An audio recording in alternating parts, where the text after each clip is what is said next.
This is where that bridge was that somebody shot the communication cable on.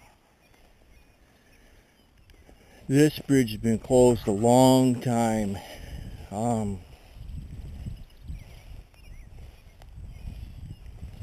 Boy,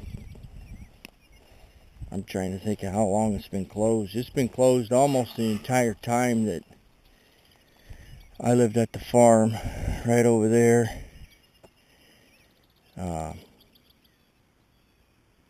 Used to run lines from here all the way down to the end of our 80-acre field.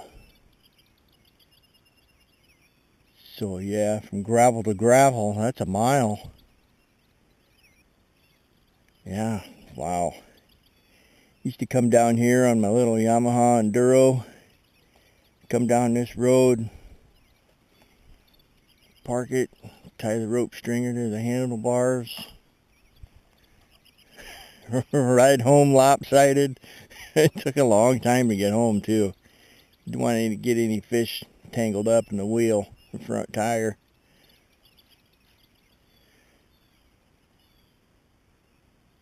But yeah, these power lines here, you can really hear them snap, crackle, and pop. If you stand directly underneath of them, they get pretty noisy sometimes. Yeah, this used to be an iron and a wooden plank bridge. Yeah, and a farmer ran into it or caught it with some implement, and all he did is he bent some brace on it or something. They didn't want to repair it because they didn't think it was worth the money, being how he was about the only one that used it to get from that side of the creek to this side to his field. Which, I mean, really, I would have just repaired it myself and kept using it. Something's been sleeping here. Probably deer.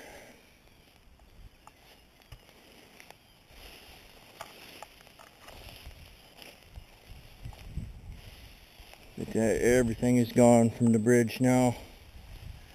There's nothing down here.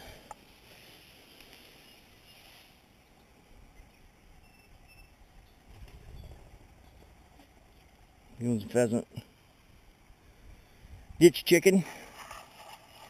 So what I'm looking for is a place to get the kayaks in and out of. Because to float from where we did the kayak trip last year, that was a long float. And you can spend better quality time fishing if you have a shorter distance. And you can fish a little more effectively.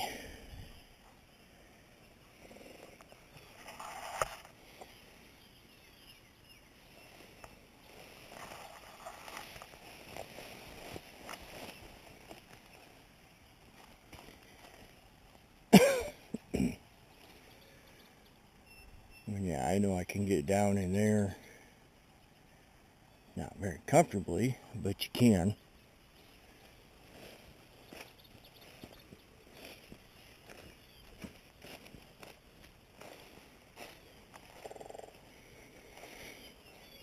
This down through here used to be all low and flat. And it was awesome down here.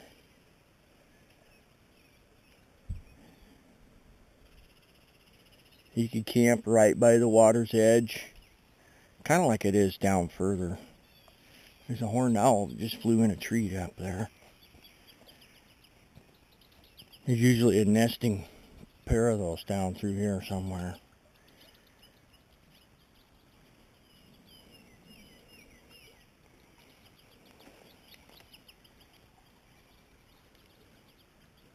Yeah, it looks like that shoreline down there would be good. It's not that far of a drag from the road. He's just dragging it through grass. That'd be pretty good. That'd be about a 4-hour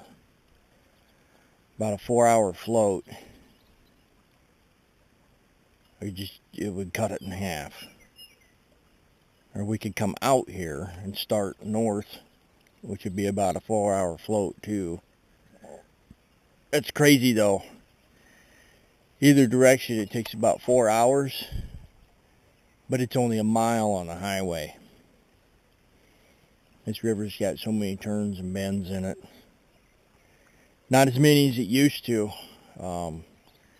Both this side and that side of it, just the riverbeds throughout the fields and stuff are pretty wild. And back, let's see, my grandpa bought the farm in the 50s. And he talked to the county, and what they wanted to do, they didn't want to channel it. The county did not want to spend the money on that. So my grandpa was friends with my friend's grandpa, and they went to the county and they said, well, I tell you what, if you loan us the equipment, they'll do it themselves. And you know what? That's what they did. It was crazy. If you look at a map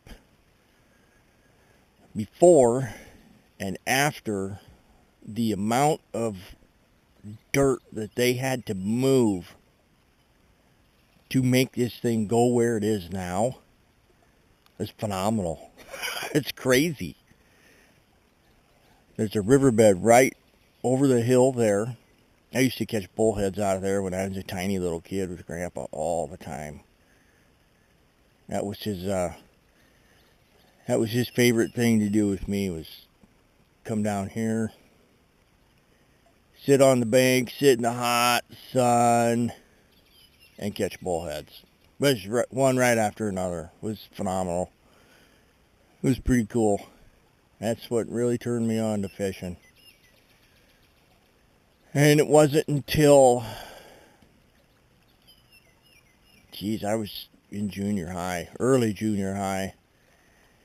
My grandpa took me and my cousin and put us in the aluminum boat north of town. He says, you just go down through here, be careful, and catch some catfish. I'll see you in about 12 hours. And we're like, what? And my cousin, he was all about it. And I'm like, holy cow. Because I know what runs around out here. And some of these animals aren't too pleasant to be around. And yeah, he's right. We floated all the way down to the concrete bridge where I caught that catfish on the trot line.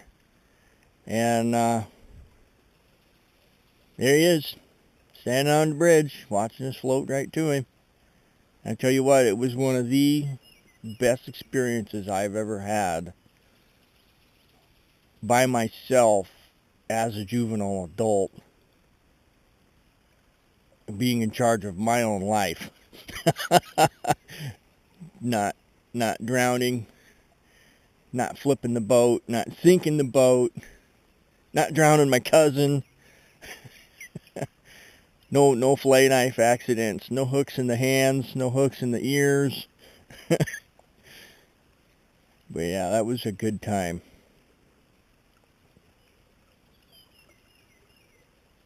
Yeah, this is my favorite section of the river. Man, I spent a lot of time down here. I still would if I could. I'd be down here all the time. Still be running lines.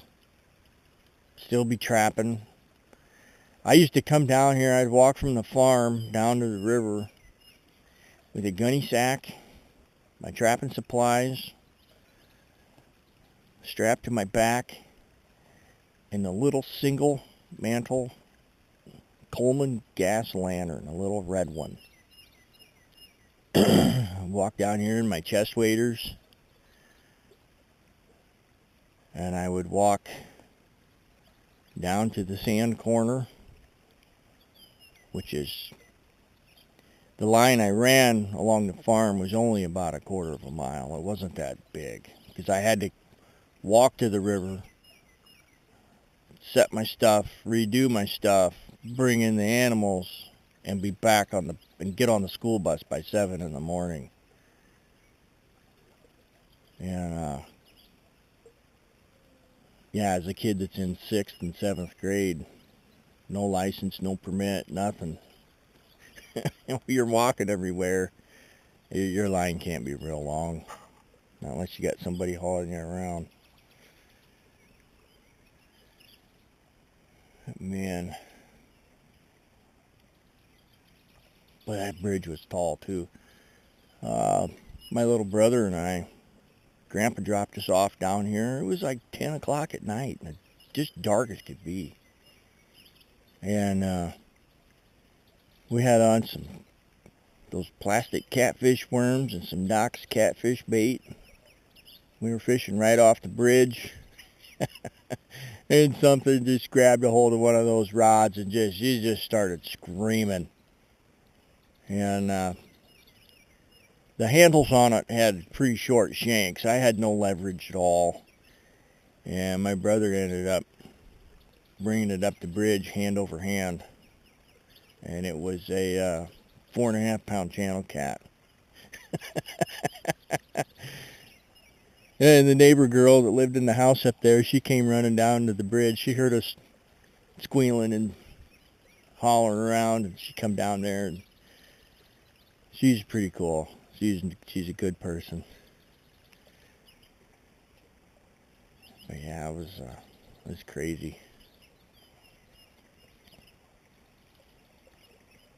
That big 52-pound flathead that I have on the wall downstairs came out of this river. It seems the further north you go, it seems that's where they end up, because it just keeps getting shallower and shallower and shallower. And you get 10-15 minutes north of where I live, and unless the water's high, there's not much room for them to swim anywhere. A lot of 15 to 30 pounders over the years have been caught far north of me. 10-15 minutes.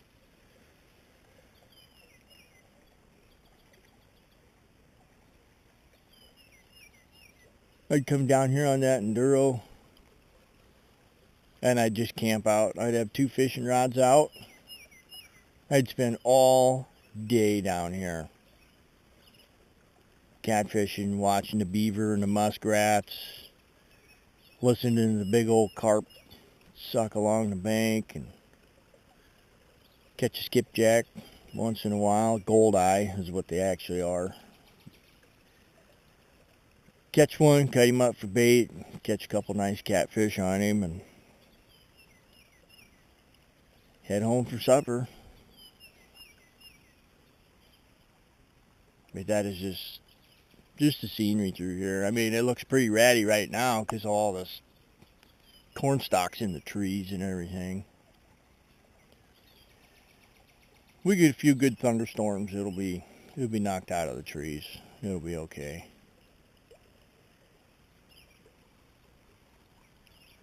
But yeah, I love this place.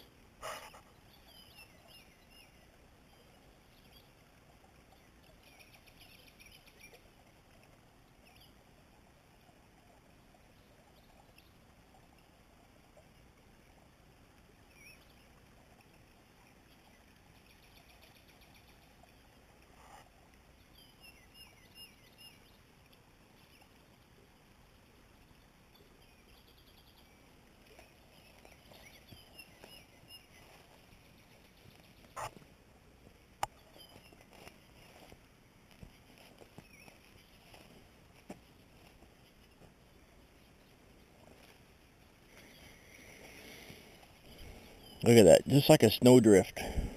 When this floodwater was coming through, this tree left a sandbar right through there. Just like a snowdrift. crazy.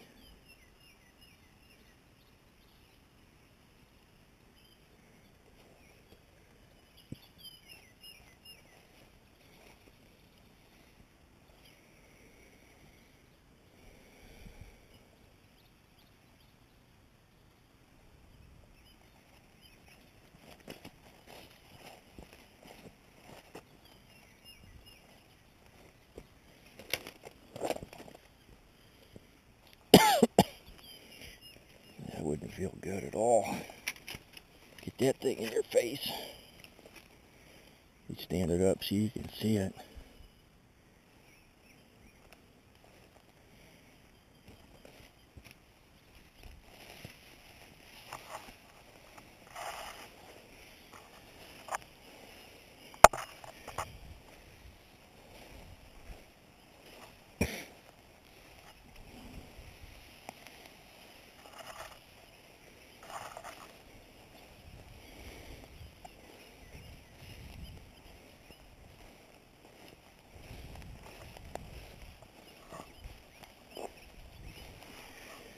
This field here, they got rid of the riverbeds on this side.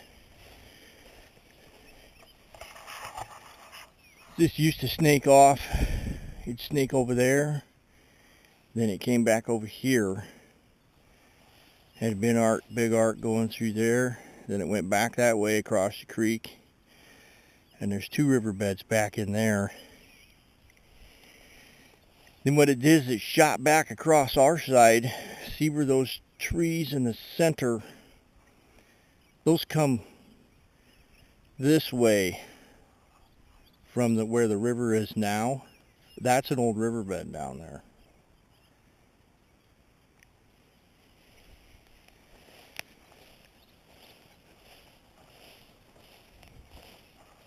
And then from the end of our farm on down, it's still all natural. It hasn't been channeled because nobody else wanted to do it. But my grandpa got tired of his farm being flooded. So that's why they did it.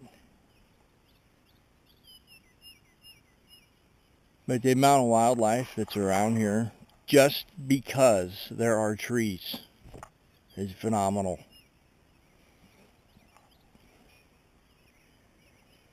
If you take a listen to everything going on around here compared to down where I showed you that concrete bridge that has all these trees to the north of it and then absolutely nothing to the south of it.